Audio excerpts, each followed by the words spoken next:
Gaano po ba kataas ang pwedeng iakyat na XRP sa January 12 hanggang January 20? Yan, base po sa technical analysis ni Madam Diana dito, malinaw na ipinapakita ng chart na si XRP ay nag-iipon ng lakas sa ilalim ng isang mahalagang resistance zone. Ang paulit-ulit na paggalaw sa iisang range ay indikasyon po ng compression. At sa market psychology, ang ganito pong kondisyon ay madalas nauwi sa malakas na galaw. Ang prediction po na minimum 25% increase ay hindi po ito basta hula o prediction. Ito ay nakaangkla sa market structure signals tulad po ng BOS at saka CHU na nagsasabing nagbabago na ang character ng trend. Ngayon kung mangyari po ang breakout or pagkabasag sa resistance na malapit po sa presyong $2, ang target na 2.335 ay logical extension lamang ng structure. Kaya para po sa atin, ang ganitong setup ay nagbibigay ng malinaw na invalidation at confirmation zones. Kapag nabigo sa XRP na mabasag ang resistance, posible po ang consolidation. Pero kapag nagtagumpay, madalas ay mabilis at dire-diretso ang expansion nito. Ito po ang uri ng galaw na kadalasang hindi nagbibigay ng maraming second chances. Posible ba talagang lumundag sa XRP mula $10 hanggang $50? Ang ideya ni Barry C. ay umiikot po sa alignment ng tatlong mga bagay. Technical breakout, institutional participation, at saka liquidity inflows. Hindi pwedeng mangyari ang $10 to $50 na galaw kung walang malinis na breakout muna sa mas mababang levels, lalo na po sa $3 hanggang $6 na zone. Ang bahaging ito ang nagsisilbing confidence builder para sa mas malaking kapital. Ngayon kapag pumasok po ang mga ETF inflows, nagbabago ang laro. Ang volatility ay nababawasan habang ang market depth ay lumalalim. Kaya para po sa atin, ang ganitong galaw ay hindi na speculative pump, kundi structural repricing. Kapag napatunayan po na XRP na kaya niyang hawakan ang $10 area, ang pag-akyat patungong $50 ay hindi na po imposible, kundi sequence lamang ng liquidity expansion. Ayan, mula kay Barry C. Bakit naman po mas mahalaga ang 500 million XRP lock hanggang taong 2028? Ayan, ang pag-lock po ng 500 million XRP ay hindi lang tungkol sa kakulangan. Ito ay tungkol sa predictability.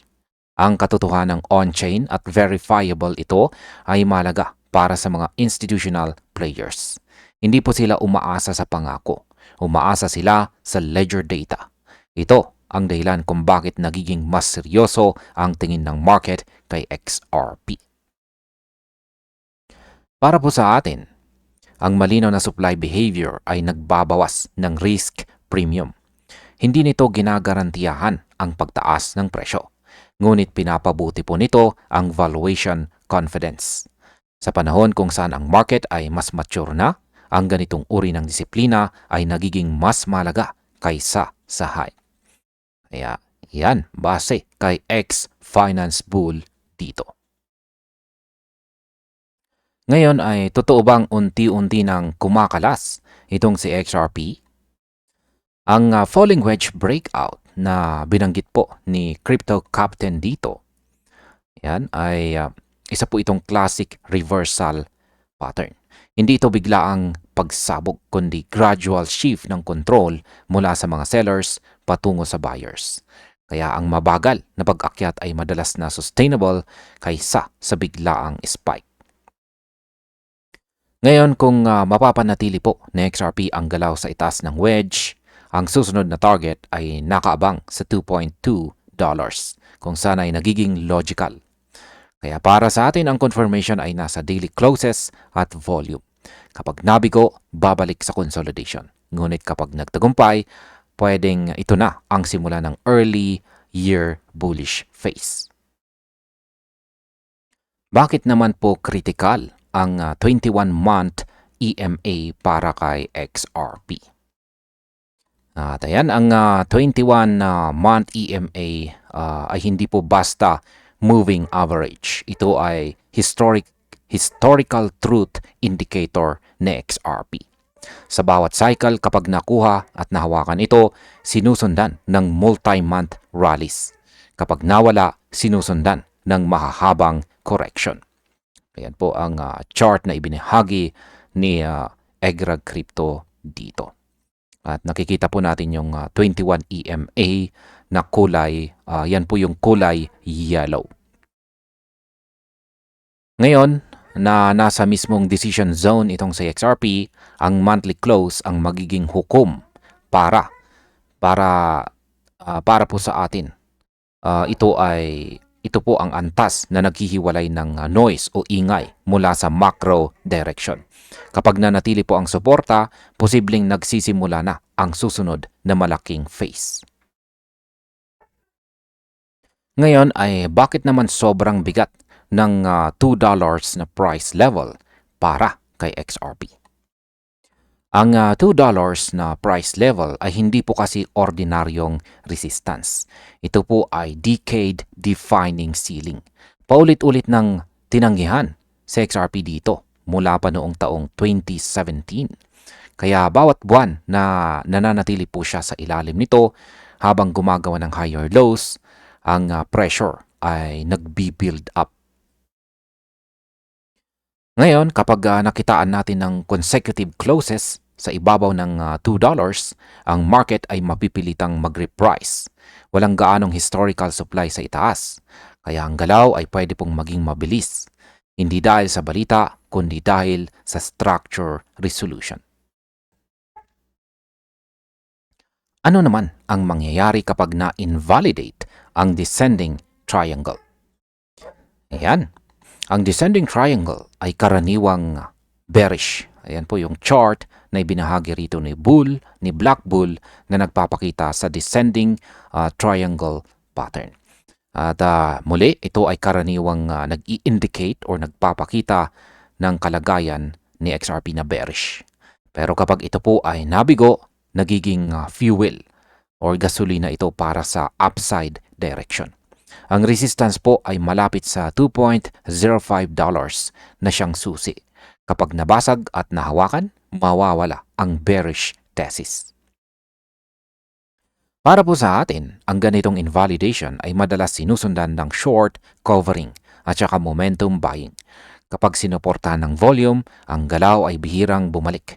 Ito ang dahilan kung bakit tutok ang market sa price level na ito.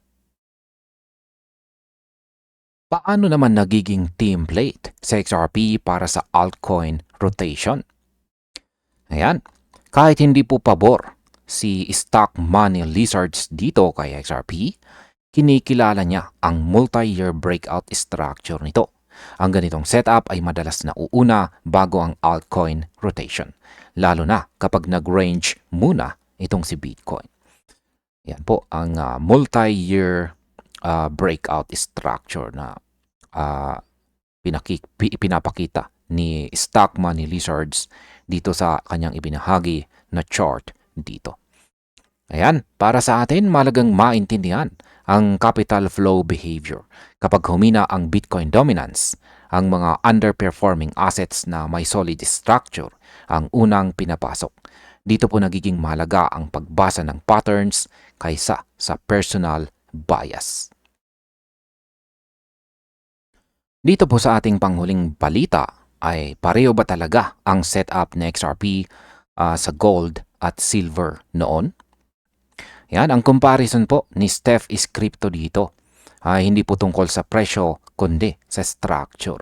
Ang mahabang consolidation pagkatapos ng malaking drawdown ay eksaktong dinanas ng gold at silver bago ang kanilang breakout. Sa XRP ay kasalukuyang nasa kaparehong yugto. Ngayon kung maulit po ang behavior, ang sideways na galaw ngayon ay maaaring base building phase. Para po sa atin, ang ganitong panahon ay kadalasang boring pero critical.